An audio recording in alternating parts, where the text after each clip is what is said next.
Hey everyone, and welcome back to my YouTube channel. I hope you're all well and I'm happy to see you all back in another video on my channel. So guys, in today's video we are going to do the full unboxing, review and watch score of the new Rolex Submariner date 126610 LN. The watch is for sure one of the hottest recent Rolex releases, and I'm super happy to be able to unbox and review this watch for you.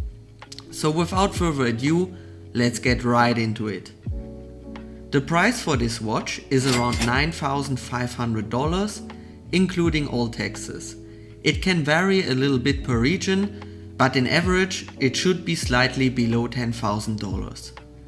The watch comes in the classic oyster box in the medium size, and I am wearing my Rolex Explorer today.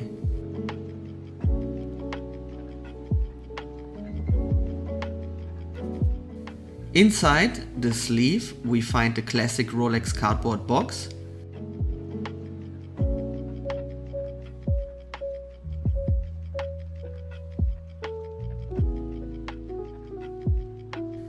And inside the cardboard box we have the typical green Rolex watch box.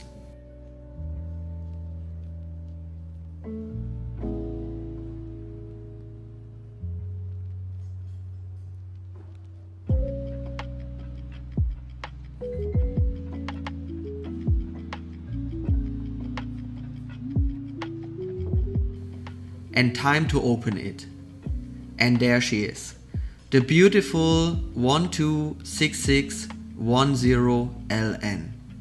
First of all, let's check all the accessories that come with the watch.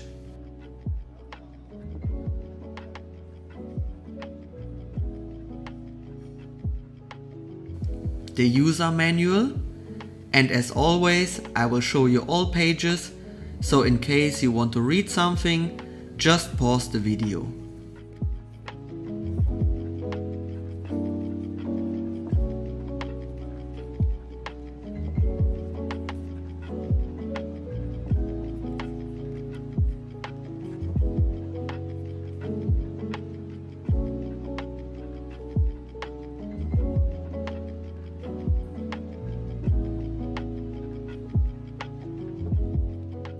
Next, we have the warranty manual.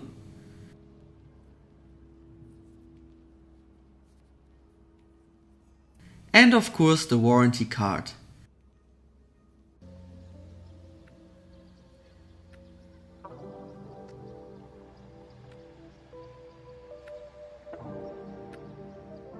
Everything nicely packed together in the leather pocket.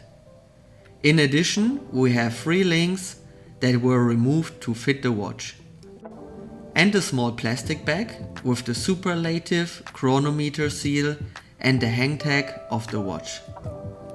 I have to say, I love it when the dealers pack everything so nicely together in these small tiny plastic bags.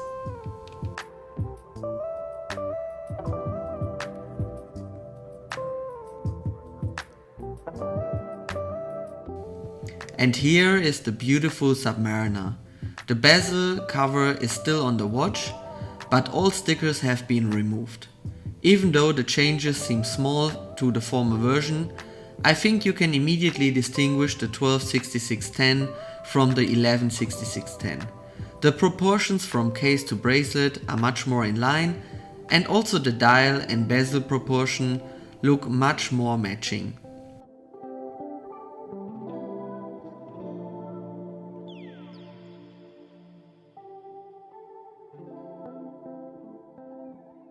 Time to check the weight.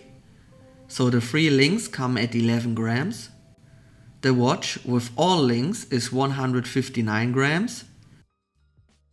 And only the watch without the 3 links is 148 grams.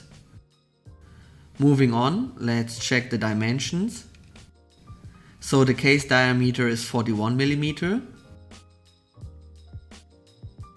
The thickness of the watch is 12.3 mm. The lug-to-lug length is 47.5 mm. The bracelet starts at 20.5 mm and tapers down to 16.5 millimeters. The clasp has a length of 45.7 millimeters and a width of 19 millimeters. So overall a little bit bigger than the predecessor clasp. The watch has a unidirectional rotatable bezel with 60 steps graduation with a ceramic insert. I have to admit that I especially like the fond Rolex uses for the numerals, and also that I'm a big fan of ceramic bezels. The durability is much better and the shiny finish lets your watch look great for a lifetime.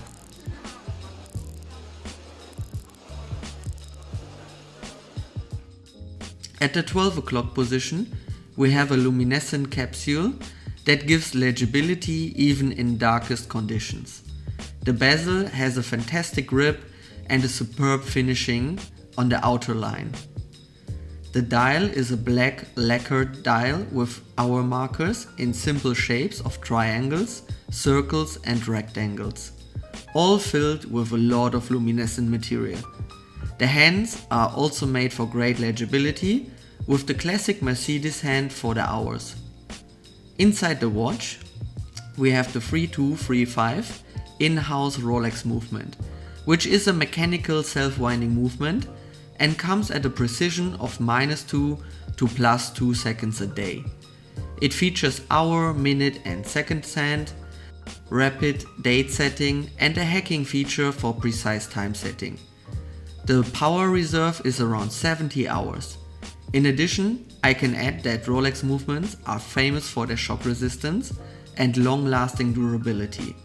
So overall a very nice movement inside the watch, even though you can't see it. The crystal is a sapphire crystal and has a cyclops lens over the date. The watch is made out of the famous oyster steel, which is highly resistant to corrosion.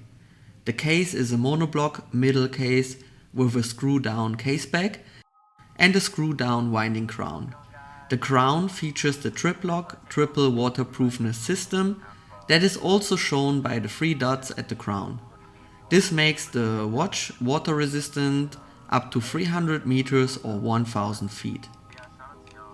The watch is easy to set. You just unscrew the crown, pull it out into the first position to set the date, and then pull it out another time to the second position to set the time.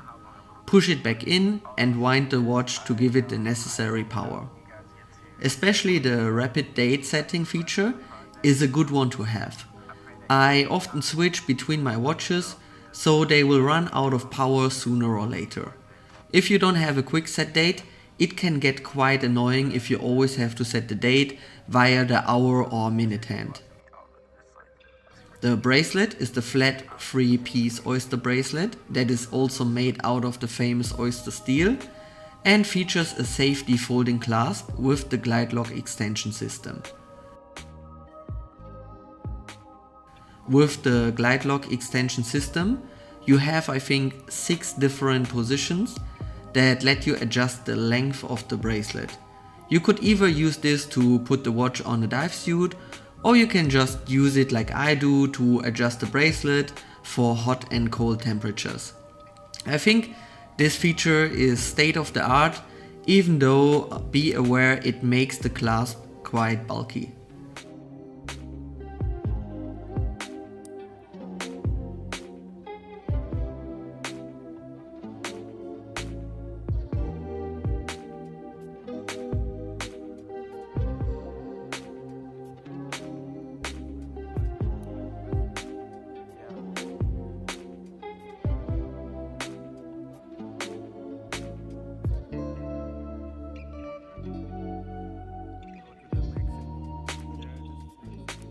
And now it is time for a wrist shot.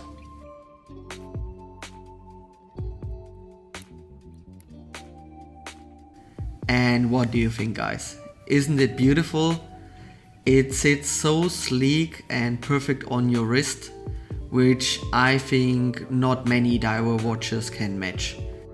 It fits so good to the wrist. The oyster bracelet of course is amazing, But also for a 300-meter diver watch, it's a super slim case, and yeah, even on my 6.5-inch wrist, which is not a super big wrist, it sits really good for a diver's watch.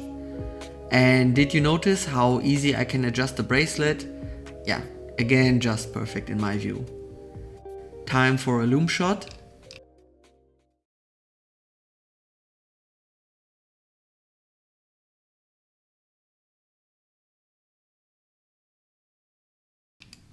And now it is time for the watch score. The dimensions are perfect for medium wrists like I have, but you can also get away with it on bigger or smaller wrists. Especially for a dive watch, this is really cool. The case has a massive water resistance, one of the best bezels I know, a ceramic insert, screw down crown, so there's not a lot that could be added. The movement has a big power reserve and runs super precise. The bracelet and strap sits perfectly on your wrist, has a state-of-the-art adjustment feature, which makes it close to perfection. For the daily usage, your Submariner will never let you down and comes at a great durability. Even better, it fits to the weekend usage. You can wear it at the pool, for playing golf, or going out for dinner. There are not many watches that will fit so good at the weekend, and of course it also has a great performance for sportive usage. Due to its nature, it fits of course great for water sports, but also on land it will make a good performance. I only decided against the top score of 10 points because of the high weight.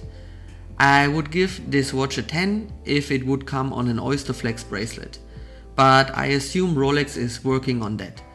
Image, history and brand is of course as good as it can be, and if you are able to buy this watch at a retail price, there are just a few special editions that would give you a better return on investment.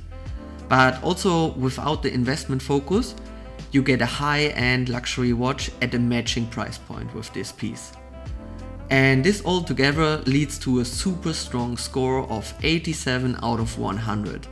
So it can probably not get a lot better in my own personal watch score. I would buy this watch without thinking twice if I could get one at an AD. And with that, we are at the end of the video, guys. I hope you liked it. Leave me a comment. What do you think about the watch? What do you think about my rating of the watch? And thank you for watching. Hopefully see you soon again, and bye bye.